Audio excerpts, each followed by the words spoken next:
Hello students. Now in the lesson nutrition in animals, the next step is pharynx and esophagus.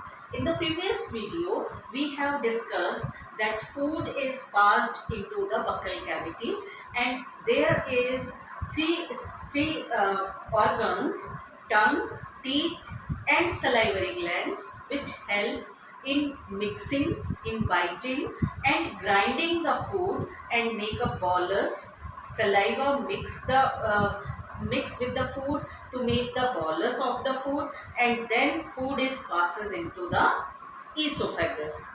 Now pharynx and esophagus. Pharynx and esophagus are just aside, just parallel, एक साथ दोनों organ work करते हैं. Pharynx oesophagus की starting पर होता है. हमारी विंड पाइप और ईसोफेगस दोनों ही पैरेलल चलती हैं. विंड पाइप आगे चलती है और ईसोफेगस पीछे चलती है, फूड पाइप पीछे चलती है. दोनों ही बिल्कुल बराबर बराबर हैं. तो जब हम फूड खाते हैं तो हमें बोलना नहीं चाहिए जोर से या बातें नहीं करनी चाहिए और आवाज़ को नहीं निकालना चाहिए, क्योंकि अगर उस समय पर हम ऐसा करते हैं तो हमारा फूड ईसोफेगस में न जाकर हमारे विंड पाइप में चला जाएगा, क्योंकि दोनों ही बिल्कुल बराबर हैं और दोनों की ओपनिंग बिल्कुल बराबर है. तब ऐसा हमें करने से हमारा फूड पाइप, जो फूड है वो फूड पाइप में जाता है बजाय विंड पाइप में जाने के. लेकिन कभी कभी क्या होता है कि हम अगर बोलते हैं या जोर से गाना गाते हैं और उस समय हम खाना खाते हैं तो हमारा जो फूड है वो फूड पाइप में न जाकर हमारे विंड पाइप में चला जाता है. ऐसी कंडीशन में विंड पाइप फूड पार्टिकल को अलाउ नहीं करता और वो उसे बाहर की तरफ निकाल देता है. And as a resultant we feel hiccups. आपने देखा होगा हमें हिचकी आ जाती है या बहुत जोर का धसका लग जाता है, खांसी आ जाती है. तो हमें खाते समय नहीं बोलना चाहिए, क्योंकि हमारा फूड पाइप में न जाकर विंड पाइप में जा सकता है. जब फूड पाइप में जाता है तब वहाँ पर एक फ्लैप होता है कि अगर उसी समय पर हमें सांस लेनी है या हमें फूड को रोककर पहले विंड पाइप को ओपन करना है तो एक हमारे पास एपिग्लॉटिस नाम का एक लिड होता है. इससे हमारे विंड पाइप तो खुला रहता है लेकिन फूड पाइप बंद हो जाता है और हम बोल पाते हैं. फूड हमारा गले में रुका रहता है और हम 1-2 मिनट के लिए उसको वहाँ पर रोक कर और बोल सकते हैं. लेकिन हमें ज़्यादा देर ऐसा नहीं कर पाते हम, क्योंकि हमारा फूड हमारे पास रुका हुआ है. तो फेरिंग्स जो है वो अलाउ करती हैं फूड को और फूड जाता है हमारे ईसोफेगस में.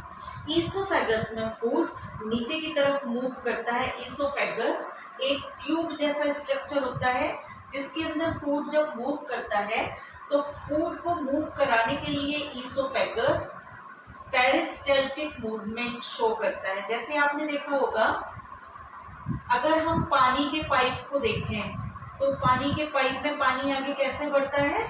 अगर हम पीछे से पुश करते रहें तो जहाँ से पुश करेंगे वहाँ पर वो फूल जाएगा और ये धीरे धीरे इस तरह से फूड को नीचे की तरफ मूव करा देता है और फूड फाइनली पहुँच जाता है हमारे स्टमक में.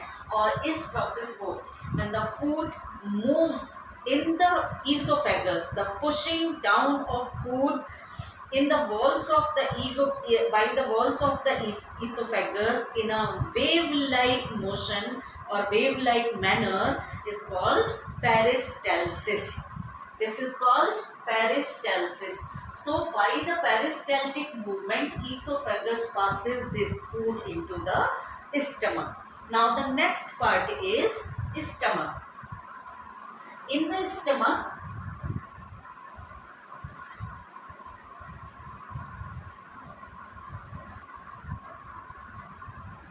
in esophagus, food is not digested at all. जितना डाइजेशन या तो माउथ में बकल कैविटी में हुआ था या उसके बाद अब डाइजेशन होगा स्टमक में. इसोफेगस में कोई डाइजेशन नहीं होता. स्टमक में 3 types of secretions are there. Number 1, hydrochloric acid.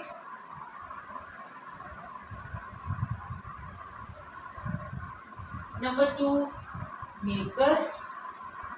And number 3, pepsin. Pepsin एक एंजाइम है, हाइड्रोक्लोरिक एसिड एक एसिड है, और म्यूकस एक सिक्रीशन है स्टमक का।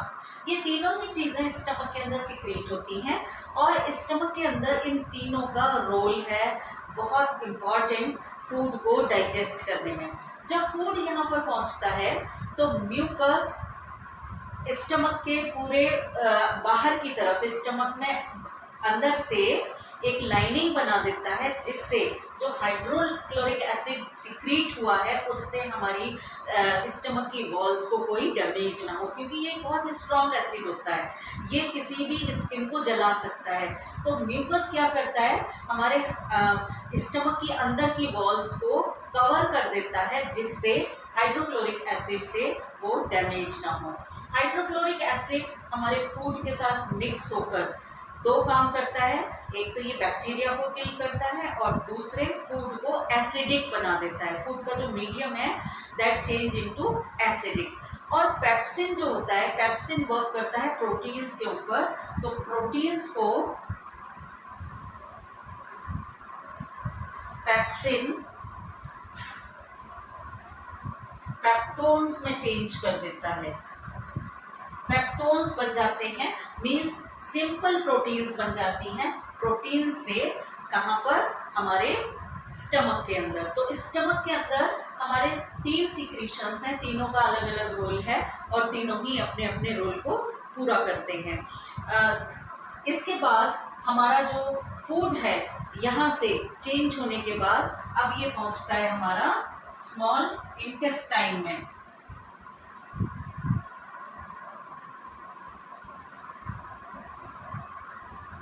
स्मॉल इंटेस्टाइन में पहुंचने से पहले हम थोड़ा सा स्टमक के बारे में और बताते हैं आपको। कभी कभी क्या होता है कि हमें एकदम से वॉमिट आ जाती है। आपने देखा होगा कभी कभी किसी किसी को वॉमिट आ जाती है, एकदम से उल्टी आ जाती है। ऐसा क्यों होता है और ऐसा किस तरह से हमारे ऑर्गन्स वर्क करते हैं जिससे वॉमिट को हम बाहर निकाल पाते हैं? क्योंकि हमने अभी तक देखा है कि फूड अंदर जा रहा है, बाहर निकलने का कोई यहाँ पर हमें प्रोसेस नहीं दिखाई दे रहा है।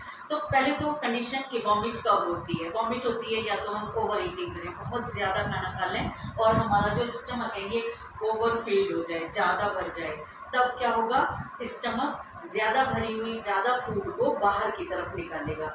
या दूसरी कंडीशन होती है कि जो फूड हमने खाया है वो स्टेल है, बासी है, खराब है, किसी भी तरह से वो स्पॉइल्ड है।